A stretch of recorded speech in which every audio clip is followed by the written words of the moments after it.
近啊，随着这个乌克兰甲俄罗斯的战事紧张，全球的运输是大塞车。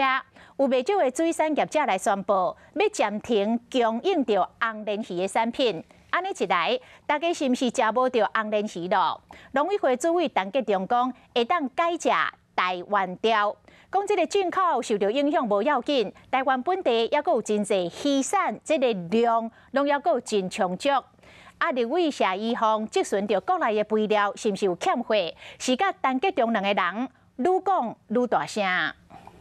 你说都不会缺货啊？第一个没有，我没有讲过，没有，我说不会，你在月会的时候说，但是你刚讲是说有供应不。农委会主委陈吉仲和国民党立委谢依芳两个人因为肥料供水问题你来我往，若是肥料，陈吉仲嘛强调，虽然确实有受到战争和疫情的影响，进口饲料原料的成本增加，不过我保证供应量和价格拢无问题。我们请所有的大宗谷物业者提前下订单，把7月、8月的玉米都买齐了，所以现在到8月前的所有的我们相关的玉米的数量都不会有问题。除了个饲料成本自去年就开始欠粮，农委会嘛强调3月就会开始较好。陈吉仲搁一摆强调，提高每一天超过5000箱，等同100万颗。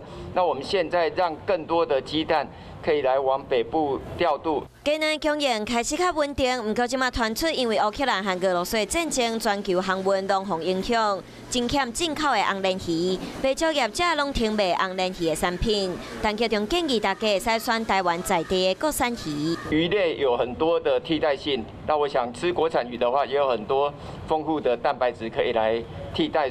陈吉仲嘛要甲业者讲，就算无红鲢鱼，阁有国产的石斑、台湾鲷，阁有沙巴鱼，拢是真好的选择。搁在市场互相牵连，互相影响。乌克兰和俄罗斯战争嘛，影响到台湾的民众。Hello， 大家好，我是乃瑜，要教给大家2个任务。第一个，华视新闻的脸书专页，你按赞了吗？还有华视新闻的 YouTube 频道，赶紧订阅起来，还要记得按赞，开启小铃铛哦。